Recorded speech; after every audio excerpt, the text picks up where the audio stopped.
Саламатсыздарбы, урматтуу кыргыз журту. Бүгүн 2 январь 2021 жыл. Мен өткөндө 29 декабрда чыккан теледебатымда айта албай калган сөздөрүмдү да кичине толуктап коеюн дедим. Айтайын дегеним, ошол мен ордомон үйгө жеткиче бир 8 мүнөт убакыт кетет да. Жол ачык кесте. Ошо 8 мүнөттө 8 рекламный щит көрөм. Садыр президент служит будущему депчи. Анан ойлонууга туура келет. Баягы аламдан берилет, жаңылыкты көп көргүлө. Жаңылыкты көп көрсөңөр ошого карап сезимиңер иштейт депчи. Анткени мен жол таап берчү адам болгондон кийин бүгүнкү күнгө карап жаңылыкка карап анан жол табам да. Дүйнөдө деле, кыргын кырыска деле. Анан ойлондум, бул если Садыр не знает будущее, откуда он будет служить будущему депчи. Бул чындык, бул закон. Эми будущее жөнүндө айтып берейин. Экөөсү эле сөз. Адам жаралгандан бери малейге окшоп. Отто ойлоп таптыбы, темирди ойлоп таптыбы, пайгамбарды орунбу, Ленинди орунбу, Манасты орунбу, бир доорлорду басып өтүп 21-кылымда ошо көп жылдык эволюция аталат экен ошонун баары. Мынандай эволюция аталат экен. Эволюциялардын негизинде адамдын гени жетилди. Бош жаткан кара куш мээси ишке түштү дейт. Күн баш болот деген сөз. Эми адам гени жетилген бала деле, өспүрүм деле ата төрөп эне болгондой, азыр адам ааламдын, арбайдын, периштенин, инопланетанын ролун аткарбаса өлүп калат. Өсүп кутуласыңар дейт, өсүп кутуласыңар же өлүп кутуласыңар дейт. Муну билбейт да Садыр. Сооронбай муну билген эмес, ошон үчүн кетти да. Бул 21-кылымдын башында кыргыз элинин жан дүйнөсү ааламга жарактуу жөнөкөй болгондуктан, жана Манас деле ошо жердик илим эмес да, бул ааламдык илим. Ааламдан берилген ошону эле китепке түшүргөн. Ошол сыяктуу эле келечектин мыйзамын кыргыз элине берген. Ошондо мына ушундай берилет. Мына азыр дүйнө элинде азыр талапкерлер чыгып атат Кыргызстанда. Мен кыйратам, планым бар, программам бар деп. Жок, эч ким иштебейт. Себеби ааламдын программасы ушул болгондуктан, өйдө эле өстөгөндүктөн жердеги программа эч кимдике окшобой атат. Дүйнөдө тетирсинче өлкө мамлекеттин башчылары кырсыктап атат. Ошондуктан болбойт Садыр президент. Дагы айтайын дегеним, Садыр өзү ким? Өткөндө айта албай калдым да, эми убакыт ушул болуп калды. Ал теледебаттайм, ошо суроого жооп бериш керек. Өзүнчө эле кетип калганга да туура болбойт. Деги эле өзү ким ал Садыр? Азыр Садыр деп эле атат да. Айланайын кыргыз көзүңдү ач. Садырга караганда Ташиев өйдө. 2011-жылы эгер Садыр бир лидер болсо, анда чыгат эле ошо Атамбаевка баягы каршы дейбизби, соперник катары мен чыккан, Ташиев чыккан, Мадумаров чыккан,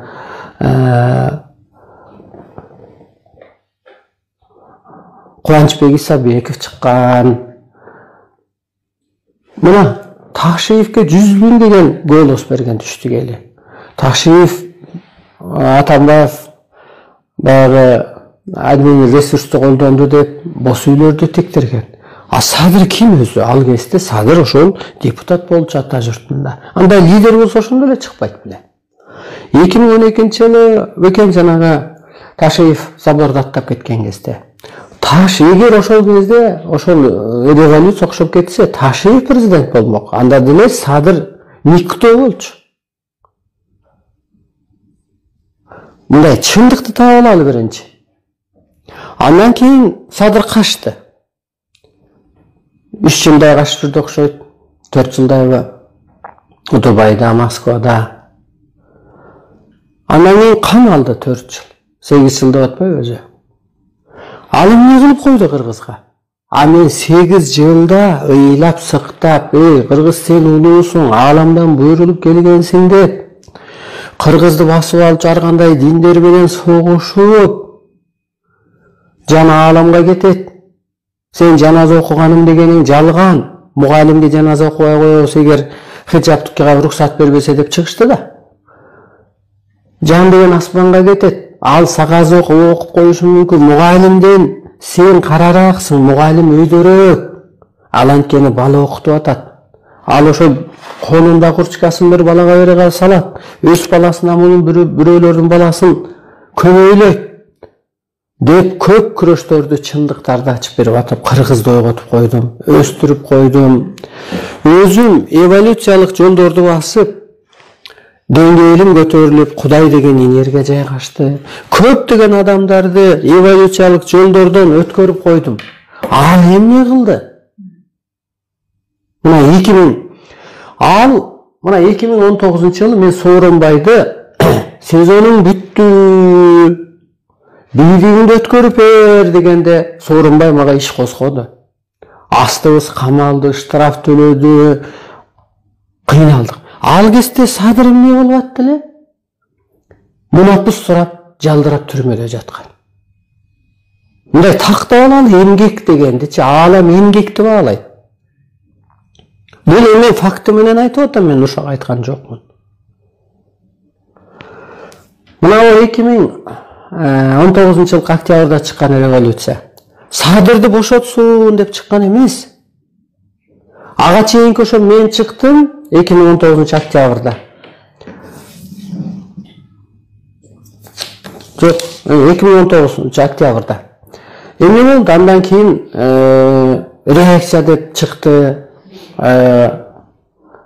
Райым Матраимов камалсын деп, жоопко тартылсын деп.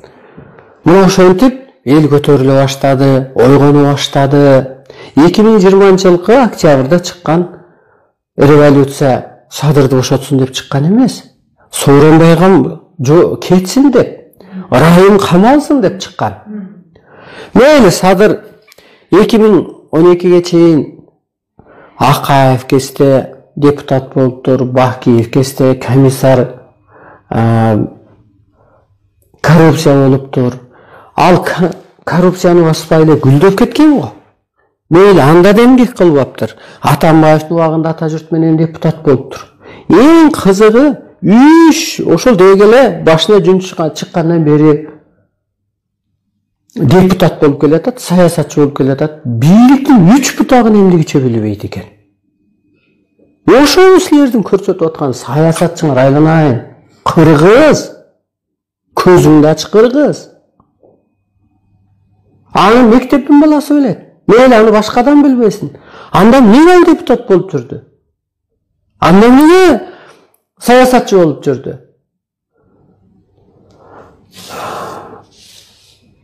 Мына ошентип мейли анда кызмат кылбаптыр. Анан Садыр деп бир 5-10 балык жерден кыйкырды, пулга келген балдар.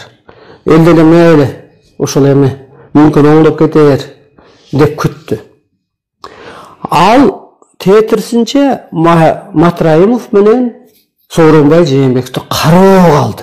Эл талап кылган Сооронбайдын кетишин, Матраимовдун камалышын.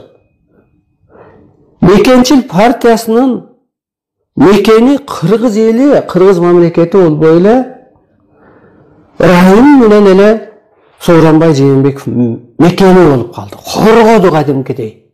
Эксти берди. Ушул Жапаровдун элге кылган кызматы. Эми жетим тобуну берем дейт да. Ай Садыр көзүңдү ач. Жетимди кордобо, жетим жалгыз. Жетимдин башынан сыла дейт, ал аты да жөн эмес. Мынабу ааламдан берилген китепте мынтип берилет. Ошо 2000-жылдан баштап кыргыз элгесине, элине нур төгүлдү дейт. Жерине да нур төгүлдү, эми кылып чет элдиктерге сатып пул табабыз десеңер, ошол кен байлыктар керек болсо Ысык көлгө түшсөңөр, ошо жердин ээлери, пирлер, мазареси бар деп коет го. Чарпып коет, мамлекетте ууру башталат, өзүн жоюлат, мамлекет жоюлуп кетти, коркунучуна келет дейт. Бул жалганбы деп ойлонсоң, мына кум тердин эч пайдасы тийбей атыптыр. Көп болсо ошол жерде иштеген рабочий сила айлык алып атат, соцмон налога. А эмнеге 50% алтын Кыргызстанда калбайт, ал Кыргыздын алтыны болсо? Инвестиция алып келебиз дейсиңер, инвестициячы бирок келип туруп эле урдап кетейин деп келет ал. Инвестордун кереги деле жок Кыргызга. Мына 7-9 сатам дейт, сата албайсың эч кандай. Сен ааламдан күчтүү эмессиң, мына ааламдын талабы гана иштеп атат бүгүнкү күндө. Андан кийин Улукбек Кочкоровго, Канат Исаевго жана башка саясатчыларга дагы салам айтып койгум келип атат. Улукбек Кочкоров, сен кече 2020 октябрь айында Бадумаров менен катар туруп Теледебатта Биримдик партиясын жактап, мактап, колдоп, коштоп атпадың беле?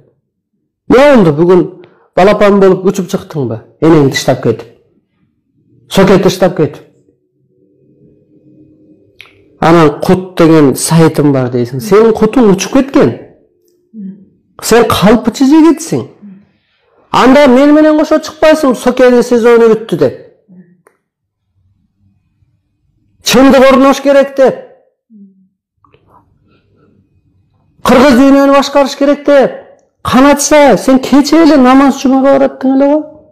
Кече эле Сооронбайдын 3 бутагы Биримдик, Кыргызстан, Мекенин Кыргызстан деген партиянын биринде барат. Баш бармагын көрсөткөн ким эле Кыргызга? Сенде эмне болду? Таянгын атаң кайтыш болдубу? Анда чыкпайт деңер, эр жигит болсуңар да, мени менен 2019-жылы. Сооронбай, сенин сезонуң бүттү. Кет. Эгер ошондо Сооронбай бийлигин мага жолун таап өткөргөндө пневмония болбойт эле. Кырсык болбойт эле. Эмнеге дегенде мен эволюция кылып элди жөн эле эч акчасы жок эле теледен эле сүйлөп энерге өткөрүп өстүрүп кетет элем дагы аалам кырсыктатпайт эле. Соке, сени сактап калчу Садыр эмес. Садыр. Райым менен Сокени сактап калчу сен эмес. Мен соттодум, мен. Эми өзүм жөнүндө айтып берейин. Мен соттогонду сен коргойм деп ойлоп атасыңбы? Же Соке Райым сени Садыр коргоп калат деп атасыңбы? Жок. Кыргызда мындай сөз бар. Карааны көрүнбөй калды дейт. Караныңан айланайын деп коет. Мен Кудай болдум деген сөз бул хайп эмес. Адамды жалпы минтип атат. Адам биринчи силер адам болуп алгылачы, адамгерчилик мына. Ошо Канат Саев адамгерчилик барбы? Менин практикам жетишет дейт. Канат ыспы, а? Уктачы танчы. Бүгүн ойгонуп калсаң дагы. Башка талапкерлер түш көрдүңөрбү? Мына мен байланыш алып Сооронбай кетсин деп чыктым. Сасып косугарындай болуп, сасып чыга аласыңар. Силердин иши эмес, күйүп кетесиңер.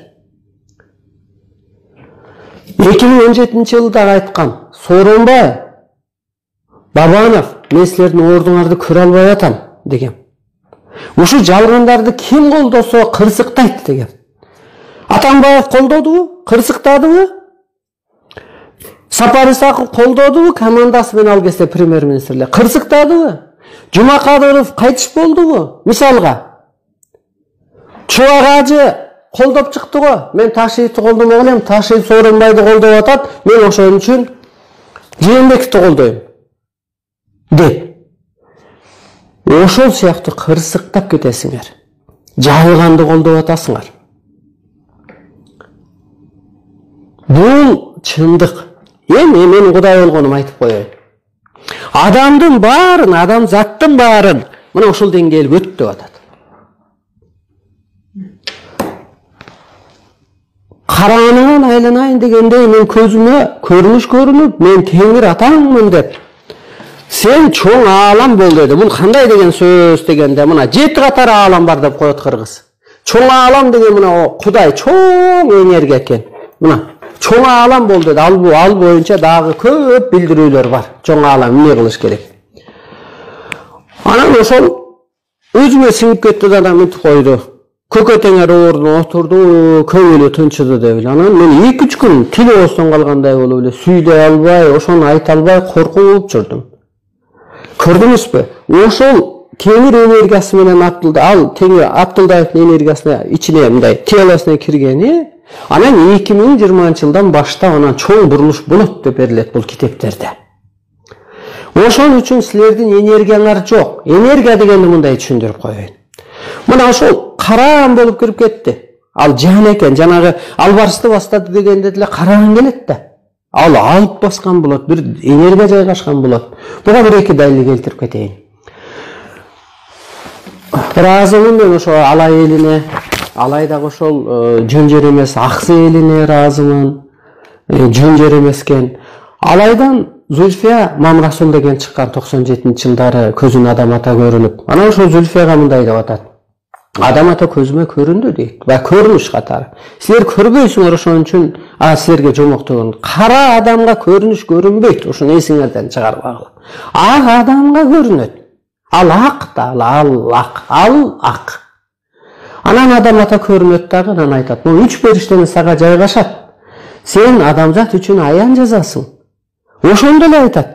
Сен жазып гана коесуң, муну дүйнөгө алып чыкчы, дүйнөнү башкаруучу адамды башка жакта даярдап атабыз деп.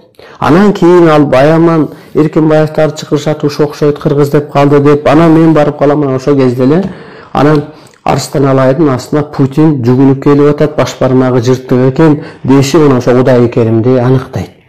Мен ошо кезге ошол аялга жанагы караан дегендей периштенин карааны жайгашкандай анан жазып калат. Энергия деген ушул. А сен кара болсоң, жаман сөз сүйлөсөң, пендечиликти кылсаң, жеке кызыкчылыгың болсо, ичиңдеги периште баары качып кетет. А бул аалам үчүн, чындык үчүн гана кылган кызмат кылган адамга гана бул жайгашат, түбөлүк жайгашат. Ошондо ал адам жашарат, нурданат, жана өлбөстүк болот десем таң калып атпайсыңарбы? Ал таң калыштуу эмес. Ал энергия жайгашкан, эртең кайра 5 жылдан же 10 жылдан Кудай кетип калбайт да. А мен мына ошол кийгеним бер тамак ичпейм.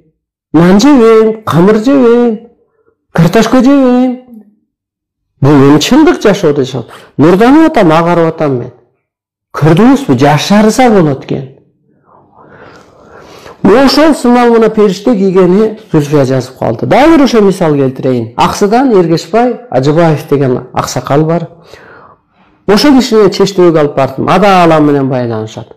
Анан өз көзүм менен көрдүм. Барды ошо Чештөбөдө, Чештөбө ушул жерге келеле, бул жерге деп эле кулап калды. Кармагыча эле кулап калды баягы. Обморок кетти дегенде. Анан дем алып жатып 5 мүнөт өлтүрүп жазып калды. Ошо жердин энергиясы жана карааны касиети ошо кишини кие калат экен жазат экен. Ошол сыяктуу мени да Кудай энергиясы кийген. Айланайын урматтуу журтум.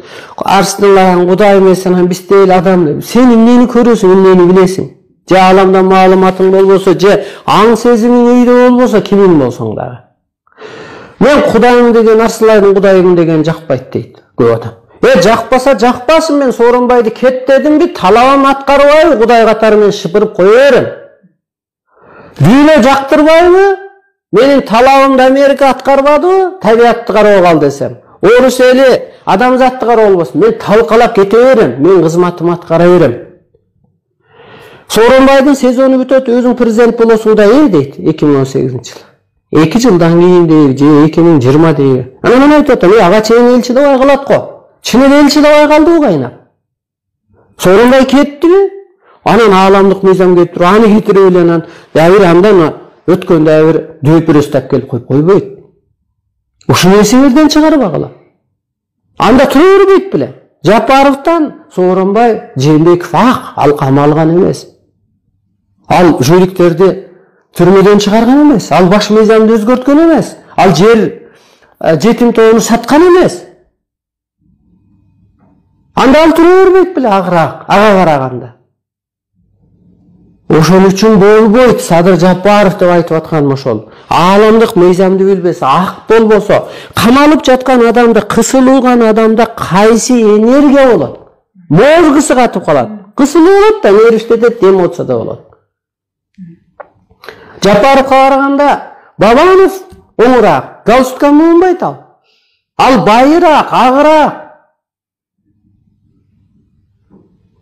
Ошондуктан капа болбай унайын Садыр. Мен сен ошо президент болом дегенде мен мындай Кудай катарында көп ойлоном. Мен жөн тарак деп айтып койбойм. Анткени окшобойт да. Сот деле өзүнүн решениясын далилдерге карап, элдин сөзүнө угуп, көкүрөгүнө карап, анан решение чыгарганда мен да решениени ошентип чыгарам. Сенин документиңди ааламга жөнөтүп көрдүм, мен да адашып калбайын десем, жараксыз деп койду. Испорчен дейт. Же историяң испорченбу, же өзүң испорченбу? Испорчен деп койду. Ошон үчүн сен жарабайсың. Бул чындык. Эми мынтип атат мына. Теледебатта экономиканы кантип көтөрөбүз, коррупцияны кантип жоебуз дейт. Урматтуу улуу журтум, эки нерсени айтып коеюн. Экономиканычы ошо жерге элдин башына пенде барбаса эле жоюлат. Кул сезимдеги адамдар барып алган.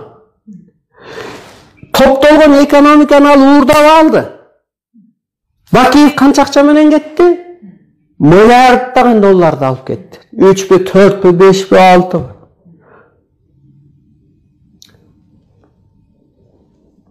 Коррупция качан жоюлат дейт.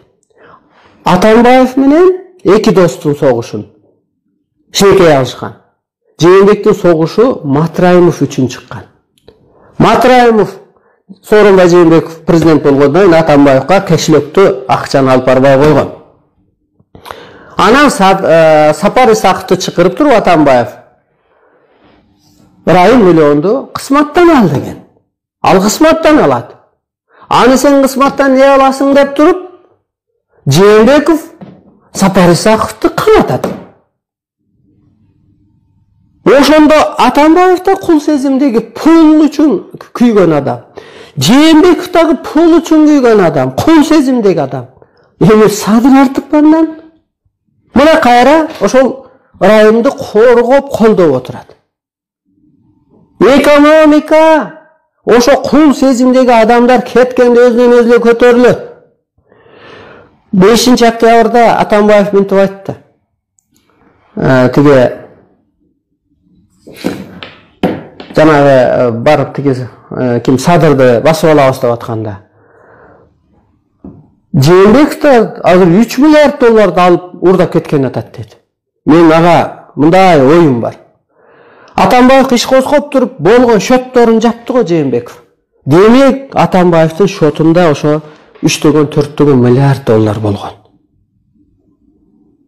Бул Бакиев дагы Акаев качканда болгон жерлерин өзүнө өткөрүп алган. Бакиев качканда Атамбаев өзүнө өткөргөн. Жерлерин, акчаларын.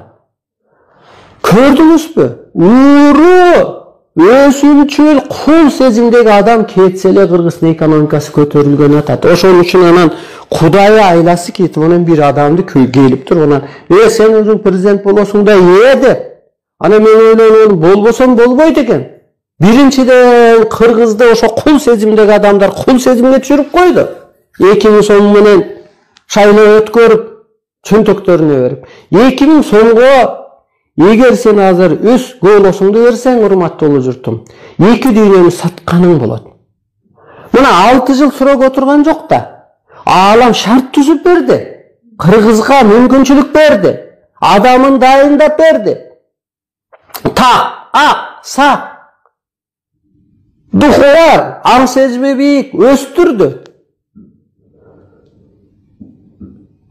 Бул улуу күчтөрдүн, ааламдын силер үчүн берип аткан шансы. Эгер мени кой берип, жалган адамды шайлап алсаңар, жердик адамды шайлап алсаңар, анда силер айлампага түшүп каласыңар. Эми менден башка адам кырсыктан, өлүмдөн куткара албайт. Булар айта берет, вакцина сурап келели, карыз сурап келели дей берет. Мен өстүрүп койсом Кыргыз дүйнөгө башчы болуп алат. Мына мен Кудай этапкага жеткен адам катары вирус жөнөтөм, коюн жөнөтөм деп талкалап атпайынбы? Силер да ошентип дүйнөнү башкарып каласыңар. Эгер буларды шайлап алсаңар, эски адамдарды, анда кул сезимде кор болуп каласыңар. Бул ааламдык билдирүү, бул ааламдык шарт. Мен айтат ичимен ошо билдирүүлөрдө, сен адамзатка шарт окуйсуң деген. Бул шарт деген кандай дегенде, ошо Зүлфиянын көзүнө адам ата көрүнгөндө шарт окуп атат, шарт, условия коюп атат. Эмне деп? Могу 3 периштага сага жайгашат, сен аян жазасың. Сен жазып гана коесуң, муну адамзатка алып чыкчу, дүйнөнү бириктирүүчү, адамзатты жетекчү, адамды биз башка жакта даярдап атабыз. Алар ойлогон Орто Азиядан бирөө келет окшойт. Шарт бул. Мага да Теңир ата көрүнүп, сен адам болуп алдың, сен чоң аалам бол. Сен ошол булутту жылдырганды үйрөтүп, куюн жөнөткөндү үйрөтүп. Ошол сыяктуу мага шарт койгон. Эми мен силерге шарт коем. Аткарбасаңар улуу күчтөр кадам сайын постто турат дейт. Караган катары сен көзүңө көрүнүп көрүнбөсө дагы. Соттоп коет. Улуулукту уктуңарбы? Умтулууга милдеттүүсүңөр дейт.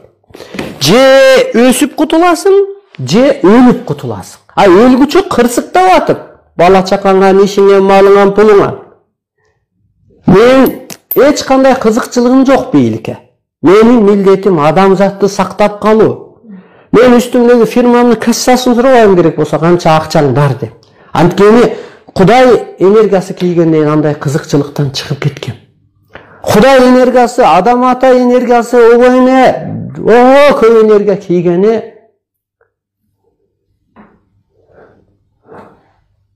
Ошо энергия кийген үчүн мен жалган сүйлөбөйм да. Ошол энергия кийген үчүн мен кошомат кылбайм да.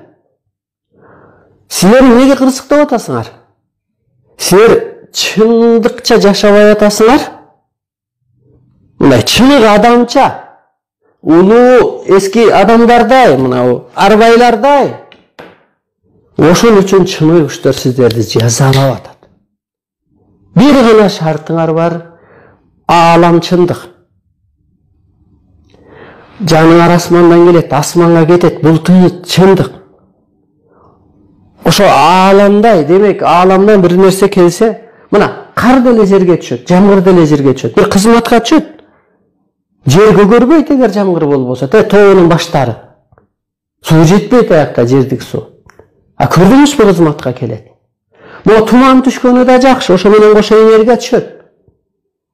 Ошол сыяктуу көрдүңүзбү? Ааламдын жердик кызматы. Ошол сыяктуу сиз дагы улуусуз, жаратуучусуз. Сенин таныңды кийип жан келбесе, сенин жаның асманда дух, арбай болуп башкарып турмак. Ошол сыяктуу сен тирүү арбай, тирүү дух катары ошол сыпатка өткөрүп, чындыкты сүйлөп, чындык үчүн күрөшүп, чындыкты курсаң гана сакталып каласың. Менин кыскачараак айткан оюм ушул мына эволюциялык. Эгер эволюция болбосо, анда революция боло берет. Азыр эволюционировать этиш керек адам. Арбай этапка, периште этапка, бала бойдон эле өспүрүм катары эле жүрө бербеш керек. Бул бир. Экинчи, мен чоң аалам болгону, могу 7 катар аалам мага менчик. Мына дүйнө, Америкаңбы, Кытайыңбы, Кыргызыңбы, мага менчик деп берилет ааламдан. Каалагандай башкарасыз дейт. Анткени жердеги, эгер Кудай энергиясы арсынайды кийбесе, бир мамлекет өзүнчө кыйынсынып, бир партия өзүнчө кыйынсынып, бир президент бай кыйынсына берет да. Менин буйругумду ким аткарат? Арбайлар, арбактар, духтар, инопланеттан, воздух, аба, от, суу, таш аркылуу. Мен ушул сөздү уктумбу? Теледебатта да айтам, эртең муну да бир сайттарга бергенге аракет кылам. Уккандан кийин сенде калдастоо башталышы мүмкүн. Барып добуш берип, бюллетенге ошо Абдылдаев чындык ааламдан буйруганга добуш берип, 14 деген асмандын, жердин, батыш, чыгыштын биригүүсү, бир адамга, бир мүнөзгө деген сөз. Төгөрөктүн 4 бурчу бир адамга, бир мыйзамга биригүүсү деген. Ошо бириккенине деп туруп, анан паспортыңды жаныңа коюп туруп анан сүрөткө тартып кой. Бул эртең кырсыгып баратканда да айтасың, "Эй, мына менин далилим" дейт. Айт асманга, ааламга, арбайларга. Мен чындык үчүн голосумду бербедимби? Мени сактагыла, мени чыныгы жолго салгыла, чыныгы кызматыма буйругула. Мен коштоштум пендечилик жашоо менен. Кызматымды кылайын деген документиң болот. Бул менин шартым, бул ааламдын шарты. Сен азыр чындыкты куруп калсаң, анда кыргыз эли сакталат, кыргыз эли көтөрүлөт. Менин каалоом эле эмес бул. Могу ата тегиңдин арбагы дагы, ошо Аллаң дагы, Кудай Теңириң дагы өс деп атат, өйдөлө деп атат, мыйзамын берип атат. Мына мыйзам болбосо жөн жазылбайт да, Кудайдын буйругу жок, Курайдын башы сынбайт дейт. Болбосо эртең тентип кетет. Эми ошо жетим тоо сатылса, Акаев, Бакиев келсе, айланайын, Садыр, Маратты да унутпа, Максимди да унутпа, Татьяна, Чөтаны да унутпа. Көрдүңүзбү, эмне деген бардак болуп кетти. Беззаконие болуп кетти Кыргызстанда.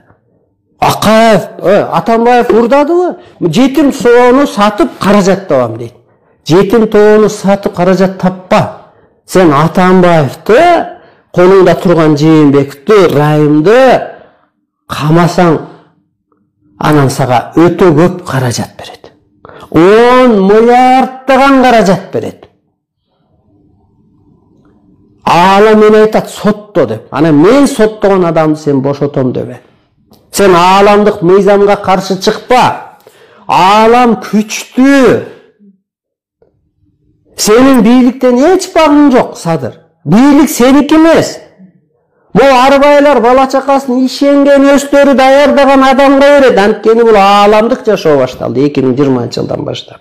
Жердик бир мыйзам иштебей атат дүйнө элинде. Ошон үчүн көзүңдү ач. Соттолуп кетесиң. Ачыктан. Элди жеди, мейли Атамбаев, Сапар Исаков жеди. Карыз кылды Кыргызды. Анан бир адам келди, мен кечирим берип коем да. Сен кимсиң кечирим бергидей? Кудай энергиясы кийген, мен соттогом. Айтканымга Атамбаев элдин астына жооп берет. Ал ат башта бир Бейли деген бала бар, ошону атууга айдап атыптыр. Ан мен актап калдым. Ошондо Арстан Алай жаңы Кудай ак адамдарды актап калат деген сөз. Ошондуктан ааламдык мыйзамга каршы чыкпагыла. Кандидаттар кандидаттыңарды алгыла, элди бурмалабагыла, тууганыңды, жакыныңды. Жана Бауыржан деген банкирге айтып коеюн дедим эле. Бауыржан, сен айтып атасың, $100 миллион инвестиция алып келдим деп. Сен $100 миллион алып келип туруп, элге чачып, кредитке отургузуп, сен Кыргыздын душманысың. Мен сени соем. Банктар жоюлат, анан байлар жоюлат. 2017-жылы чакырып тур мени Бабановдун жээни, кыйын Умий Жаныбек деген. Байке дебатка чыгат экенсиз, байке менен анан жаман айтпай эле коюңуз. Алам эмне деп айтат, мен ошону айтам деген. Силер чыкпагыла, мен силер жөнүндө көрүнүш көрдүм. Силердин мындай сеткалар бар экен, куштар түшүп калыптыр, анан кийин чирип калыптыр, эч керекке жарабайт. Силер президент койгонду коюп, мындай аржак бержеңарды карагыла, оор келип калат. Бүгүнкү кылганга чейинки кызматыңар, тапканыңар зыяны тийип калышы мүмкүн. Ошондой болду, Садыр да ошонун көчүрмөсү. Андан Бабановдон да ылдый адам. Калп жагынан да, кара жагынан дагы. Демек, Садырды колдогон вице-премьер-министр Ташиев жана башка адамдар кырсыктап кетесиңер. Ааламга каршы чыкпагыла. Бул менин эскертүүм. Бул ааламдын эскертүүсү. Силердин көз ачык бир нерсе айтар, ооба сен же эткенсиң, бөйрөт аткенсиң. Түшүнүгүңөргө жараша түш көрөт дейт. Ал түшүнүгүнө жараша бирдеме сүйлөшү мүмкүн. Сен түшүнүгүң историяга жараша иш кылып атышың мүмкүн. Ташиев айтат эмес өткөндө пресс-конференцияда. досум экөөбүздүн ынтымагыбызды эч ким буза албайт, анан экөөбүз Кыргызды гүлдөтөбүз, анан оңдойбуз, анан башкарабыз деп атабыз. Силер башкарып көргөнсүңөр 2010 жылга чейин. Бирөө комиссар болуп, бирөө МЧСтин министри болуп, атаңар президент болуп. Ошо Бакиевдер канча акча миллиарддаган доллар уурдап кетти. Анын дайынчык канча уурдап кетти? Кошелектор канча уурдап кетти? Көрдүңүзбү? Башыңарга чыныгыдан бармайынча Кыргыз эч качан өнүкпөйт. Жалганчылык болгон жерде жакырчылык болот дейт. Биринчи биз жалганды жоюп алалы. Экономика башканы кое туруп. Ошон үчүн чыныгы күчтөр жерге түшкөн. Ошондуктан жалган адамдын иши жүрбөй атат. Биринчи өзүңдөгү жалгандарды жой. Ар бир адам бул жалган оюңду, жалган жашооңду жой. Ошондуктан кааласа, каалабаса дагы мен башкара берем. Мен осол ишке туш кылып туруп алып коем. Мага иш козгойм дейт да. Мен улуу күчтөрдүн кароосундагы жаранмын. Мына Сокеда мага иш козгойм деген. Ошондо эле айткам, Сооронбай, мен Кудаймын, мен ааламдан соттолгону келген эмесмин, мен соттогону келгем деп Райымдын сүрөтүн, Сооронбайдын сүрөтүн, Чубактын сүрөтүн, Жубоектин сүрөтүн коюп койгом. Алардын экспертизаң жеңеби же менин энергиям жеңеби деген. Менин энергиям жеңди го. Ошон үчүн мен мынтип айтат. Элди көп аралай бербеңиз. Эл сизди адамдай көрүп күйүп кетет дейт. Ошон үчүн мен элди аяйм. Мен эмне агитация кылбайсыз, кыдырбайсыз дейт. Мен калып кыдырбайм. Садырга окшош барып ат минип алып, ой Садыр атты Жомабековго деле үстүнө мингизип койсо токтогон. Ал буда эмес. Эгер сени бир осужденныйлар ошол жакта тосуп алган болсо, мен айтат элем, Садыр жакшы иш кылыптыр. Түрмөдө ошол жигиттерди баккан окшойт. Ошолор тосуп алды дейт элем. Таластан сени ким тосуп алды? Таң каласың. Садык шер деген чыкты эле. Мен аябай сыйым чоң эле, ошо айтышты көтөрмөлөгөн, мындай жүргөн турганы деле. Айнанайын Садыр аке, шериңди өчүрүп салчы, Садык бойдон эле калчы, же Садыр өнүп алчы бирөтө эле. Сенин балдарың тосуп алдыбы? Жанагы улуу адам өлгөндө кийимин таратат. Илгери таратчу эле. Анан мен ошону ырым кылам. Кээ бир адамдардын сурайын, берчи бир кийимин. Бир башыма кийип коеюн деп. Анысыганда айланайын, ары жок Кыргыз Садыр деген футболканы кийип алдым. Садыр сенин пириңби? Эртең Садырга окшоп калсаңчы, тагдырың алдамчы, калпычы, кара, камалган. Кийип кире албай нерсени. Жолугула. Биз бала кезде энелерибиз айтчы, түрмөдөн келген баланы дарга кошулбагыла. Жаман адам деп, ана биз алыс качып басчу элек мындай, сүйлөшпөй. Ал жолдон чыккан адам деп. Кийип ал ошо футболканы. Футболист дегенге футболкасын сатып алат ал кишинго. Ал чемпион. Ал мамлекеттин баркын чыгарган. Айланайын Кыргыз кайда түштүң? Ошон үчүн анан Кудай энергиясы кийип анан чындыкты көзүнө. Мен сүйлөгөн жок, мен ичимдеги күч сүйлөйт. Менин оозум жөн эле аткаруучу. Менин духум жөн эле аткаруучу. Ошон үчүн анан Арстан Алайдын ою, сөзү, көзү закон болду деген ошол. Район боюнча айтып коеюн. Ноябрь айында, ошо 2020-жылы, райондун бир баласы менен кызы мага келип алды. Бир 25 жаштардагы кызы бар экен. Андан кичүүрөөк бир 20 22 билбейм, андай бала чакасы бар. Ал эмне деген сөз дегенде, энергиясы өтүп кетти деген сөз. Аны да биз айтып койдук элеби? Жан Кудай энергиясын алып койду деп. Андан эле жанагы Американын посольствосы күчтөп чыкты. Санкция салды. Ана муну айткыла, азыркы бийлик районду колдобой атабыз деп. Руслан Казакбаев эмне деп чыкты Американын посолу сүйлөгөндө? Райондун талабын талашып чыкты. Ички иштерибизге киргизишкенге болбойт деп. Ошондуктан мага мындай көрсөтүп койгон, ошо адамзатты 1 сентидей көрсөтүп койгон. Мен такандын жарымынан келет экен. Ошондуктан силердин аң сезимиңер, энергияңар ушунчалык ылдый. Бийликтегилерде эккесе карарган деп берилет ааламдан. Болгон эле дем күчү, байлыгы, бийлиги.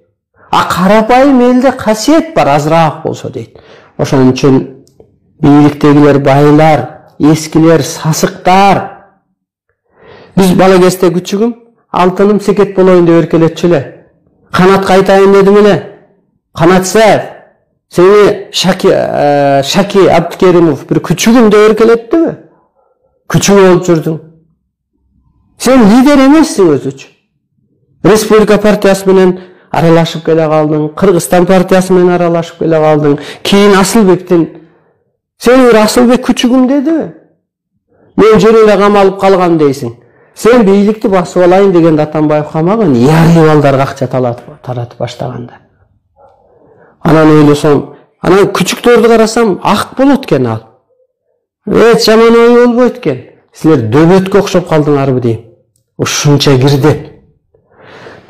Ат жабышка деле карганаттарды салбайт. Алар жеңбейт, алар чыкпайт. Ошондуктан алып койгулачы. Биринчиден кырсыктап кетесиңер, экинчиден жана Садырда айтып атканым ошо да, сен үчүн кандай чүрөктөй, чырактай балдар соттолуп кетти. Анын үй бүлөсү не болду 3 жыл, 4 жыл түрмөдө отурганда? Анын эмоциясычы, психологиясычы? Ошо сыяктуу аалам астында жакындарыңарды кырсыктатып албагыла, ааламдын каалоосу башка. Ташиев, асманда дос жок. Сен жаңылышып атасың. Ааламда бир тууган да жок. Мен бир туугандарым менен катышпа. Анткени мен ошо деңгээлге жеткен, өздөрү косяк болуп эле алыстап кеткен. Мен дос да жок. Кудай да дос болобу. Менде бай деген же бийликте да досум жок. Анткени мен жазалайм. Мен эч кимге карабайм. Мен о дүйнөгө узатып койгонго дагы укугум бар, милдеттүүмүн. Ошондуктан ааламдык мыйзам гана иштейт. Элиңерди, жакыныңарды кырсыктатып албагыла, кандидатураңарды алгыла. Ошол ишке туш болуп, уят болуп каласыңар акырында. Мурункуда да айттым эле 2017 жылы дагы. Ордуңар жок деп. Мына орду жок болдубу? Ошондо эле айттым эле кырсыктайсыңар деп, кырсыктады. Мадымаров боюнча да бир экөө сөз айтып коеюн. Мадымаров ааламдан кара деп койгон. Кыска эле. Анан өзү эл бааласын. Сооронбай жөнүндө да мынтип берилген. Арстан алай ааламга тең ак күч, Сооронбай митте кара бит деп. Муну да биз айтып чыкканбыз. Мына көрдүңүздөр, бит дейле. Ошондуктан Соке, Райым, Атамбаев, Жээнбековдун ар жагы бир жагы, Матраимовдун туугандары,